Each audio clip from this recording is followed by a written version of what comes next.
I came from Nazareth, which was seized by the new state of Israel, along with 78% of Palestine. Israel achieved statehood through the destruction of 574 towns and villages, and the displacement of 850,000 people, equivalent to 85% of the population. Citizenship is the first innovation to control us colonially with a supra-Zionist institutional system. Within the West Bank, our land is confiscated through the army.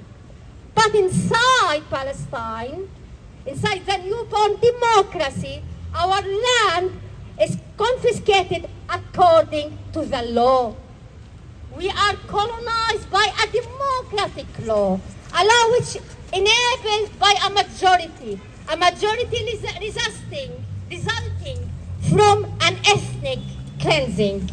There are over 65 laws, Israeli laws, that discriminate directly and indirectly against Palestinian citizens. These laws affect all areas of life: citizenship, land, planning, housing, political participation, education, culture, language, religion, family unification, freedom of speech, and freedom of organization. I cannot love and marry a Palestinian. I cannot love my people according to the Israeli law. I cannot express my feelings according to the Israeli law. I cannot say anything about Gaza in Israel. In Israel, 800,000 olive trees has been uprooted, 33 central parks. We cannot study Mahmoud Darwish. We cannot study our literature. We cannot study our history. And we pay taxes to the Israelis. And Israel says, I am a democracy, and these are citizens. Israel is not fighting Hamas. Israel is fighting the mere existence of the Palestinian people. While Israel expelled in 1948 85% of the Palestinians without allowing the right of return by law, they at the same time allow every Jewish person to immigrate to Israel and automatically become a citizen of the state. Any Jewish will come and have more rights than me, 7 and 8 generations in Palestine. There are 6 laws to evict the Palestinians. I'm not talking about the West Bank. Again, I'm not talking about Gaza. I am talking about 1.5 million Palestinians who have citizenship.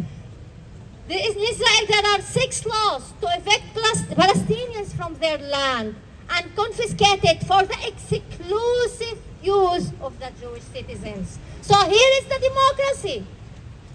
Today, approximately 93% of the land in Israel is owned by the state. Only 3% is owned by the Palestinians, whom Israel didn't expel and who compose 20% of the population inside Israel. Through the Land and Acquisition Law, 1.3 million dunams of land were expropriated from the Palestinians. There is a special law to prevent Palestinians from purchasing housing units and plots of land in hundreds of what become Jewish community towns. There is a law for dead Palestinians which permit the police to withhold the bodies of Palestinians killed by Israeli forces and impose restrictions on their funerals. The law applies to any Palestinian. There is a law for love and family. It bans family unification, where one spouse is a Palestinian in 48 and the other is a resident of the West Bank, of Gaza, of Iran, of Lebanon, of Syria, of Iraq. So I cannot marry a Palestinian live in Nazareth. Shame! There are laws for books and literature. The law authorizes the Interior Minister to declare states as enemy states. Thus, we cannot borrow, we cannot have. There are restrictions for cultural and linguistic relations and culture with Lebanon and with Syria and with the other Arab states. There is a law for political parties, and Iman said that I was a parliamentarian.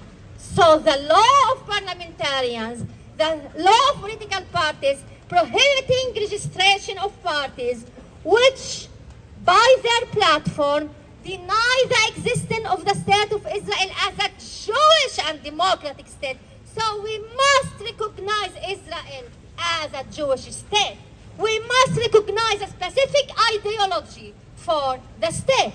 So this is the freedom of politics that we have. But when the world is silent and you are not, when the world is silent and when the victim is not, and when the supporters are not, the aggression goes on, and it has its own way to normalize itself. In 2018, Israel has increasingly leveraged the nation-state law, declaring that the world should know and accept that the meaning of Israel is that it is a state for Jewish people only. Shame! Okay.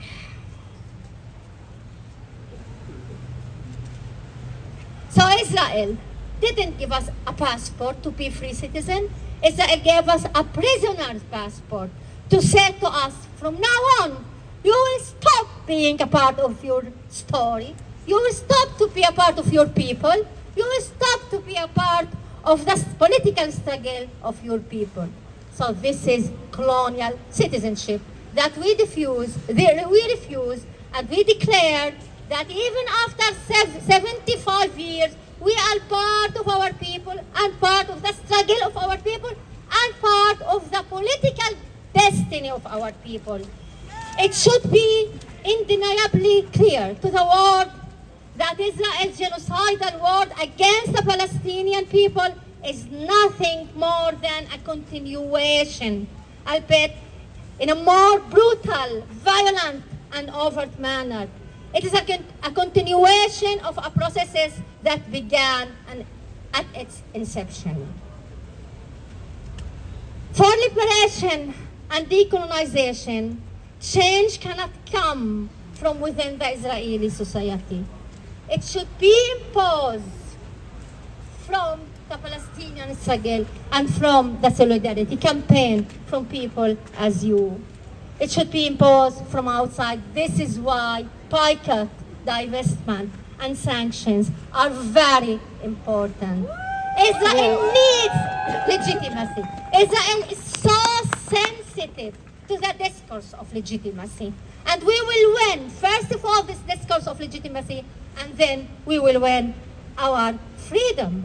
And this is why the last decision of International Court for Justice and International Criminal Court are so important.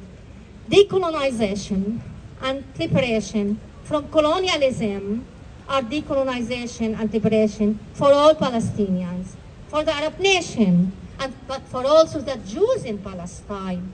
And we will achieve this together and with you. Thank you. Woo!